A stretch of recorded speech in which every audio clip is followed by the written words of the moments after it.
Hello friends, எல்லாருக்கும் வணக்கம். இன்றைக்கி நம்மளோட சேனலில் வாழைக்காவை வச்சு கோலா உருண்டை எப்படி பண்ணுறது அப்படிங்கிறதான் பார்க்க போகிறோம். இந்த கோலா உருண்டையை வந்து நீங்கள் வீட்டில் ஈவினிங்கில் டீ டைம் ஸ்நாக்காக பண்ணலாம். இல்லை உங்கள் வீட்டில் ஏதாவது பார்ட்டி பண்ணுறீங்க அப்படின்னா இது வந்து ஒரு நல்ல ஸ்டார்டராக கூட பண்ணலாம். வாங்க இப்போ எப்படி பண்ணுறதுன்னு பார்க்கலாம்.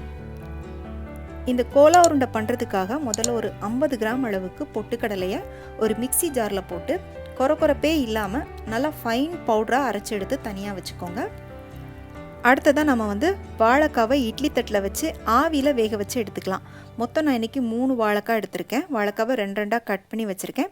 அதே மாதிரி எல்லா வாழைக்காலையும் ஒரு சின்ன கீரல் போட்டு வச்சுருக்கேன். இது எதுக்காக அப்படின்னா நல்லா வெந்ததுக்கப்புறமா அதோட தோலை உரிக்கிறதுக்கு ஈஸியாக இருக்கும், அதுக்காக தான்.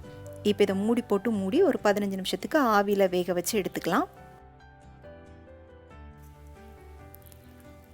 இப்போ 15 நிமிஷம் ஆயிடுச்சு. வாழைக்காயெல்லாம் நல்லா வெந்திருக்கு. இப்போ இதை வந்து நம்ம வேறொரு பிளேட்டுக்கு மாற்றி வச்சுக்கலாம். ஒரு சிலர் பார்த்திங்கன்னா இந்த மாதிரி ஆவியில் வேக வைக்கிறதுக்கு பதிலாக குக்கரில் போட்டு தண்ணி ஊற்றி ஒரு விசில் வச்சு எடுப்பாங்க.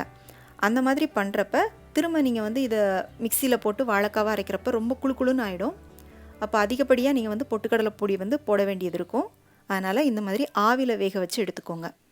இப்போ வந்து இந்த வாழைக்காவோட தோல் எல்லாத்தையும் உரித்து எடுத்துகிட்டு நல்லா மசிச்சு வச்சுக்கலாம்.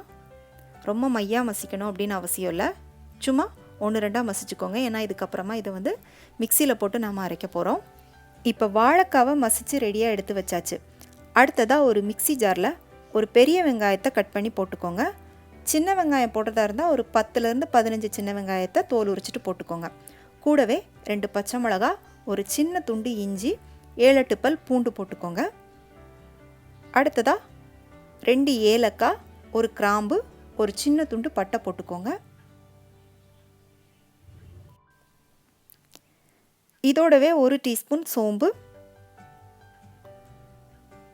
1 டீஸ்பூன் கசகசா, ஒரு 1/2 கப் அளவுக்கு தேங்காய் துருவல் போட்டுக்கோங்க. அடுத்ததாக கொஞ்சமாக கறிவேப்பிலையும் மல்லித்தழையும் போட்டுக்கோங்க. மல்லித்தழை வந்து நீங்கள் அதிகமாக போட்டிங்கன்னா டேஸ்ட் வந்து இன்னும் நல்லாயிருக்கும். இப்போ இது எல்லாத்தையும் ஒரு தடவை தண்ணி சேர்க்காமல் மிக்சியில் லைட்டாக அரைச்சி எடுத்துக்கோங்க. இந்த மாதிரி அரைச்சி எடுத்துக்கோங்க. இப்போ வந்து இதோட நம்ம ஏற்கனவே மசித்து ரெடியாக வச்சுருக்கிற வாழைக்காய் வந்து சேர்த்துக்கலாம். இப்போ காரத்துக்காக இதோட 1 டீஸ்பூன் தனி மிளகாய் தூள், தேவையான அளவுக்கு உப்பு சேர்த்துட்டு திரும்பவும் இதை வந்து தண்ணி சேர்க்காமல் இதை வந்து அரைச்சி எடுத்துக்கலாம். பாருங்கள், இந்த மாதிரி அரைச்சி எடுத்துக்கோங்க. தண்ணியே நம்ம சேர்க்க தேவையில்லை. இப்போ இதை வந்து நம்ம வந்து ஒரு மிக்சிங் பவுலுக்கு மாற்றிக்கலாம்.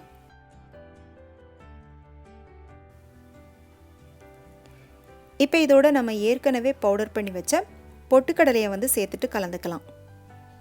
பொட்டுக்கடலையை வந்து நீங்கள் போடும்போது கொஞ்சம் கொஞ்சமாக சேர்த்துட்டு கலந்துக்கோங்க. இப்போ பார்த்திங்கன்னா நம்ம பவுடர் பண்ணி வச்ச 50 கிராம் பொட்டுக்கடலையும் நான் வந்து இதோட சேர்த்து கலந்துட்டேன். இப்போ வந்து நம்ம கையில் லைட்டாக எண்ணெய் தொட்டுட்டு இதை வந்து உருட்டிக்கலாம்.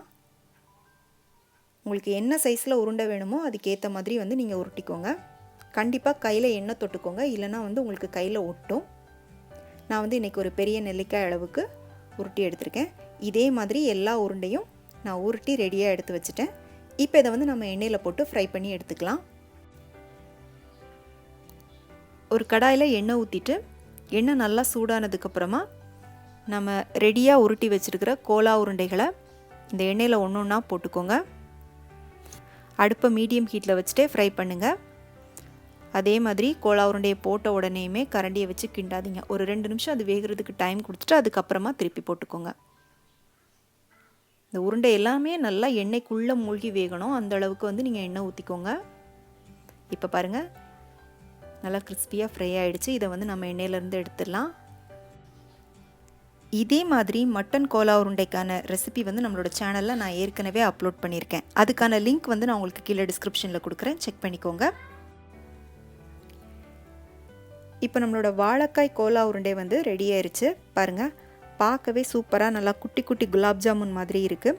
கண்டிப்பாக அந்த சிம்பிளான ரெசிபியை உங்கள் வீட்டில் ட்ரை பண்ணி பாருங்கள். பிடிச்சிருந்துச்சு அப்படின்னா மறக்காமல் லைக் பண்ணிவிட்டு உங்கள் ஃப்ரெண்ட்ஸ் அண்ட் ஃபேமிலிக்கு ஷேர் பண்ணுங்கள். மீண்டும் வேறொரு ரெசிபியோடு சந்திக்கிறேன். நன்றி, வணக்கம்.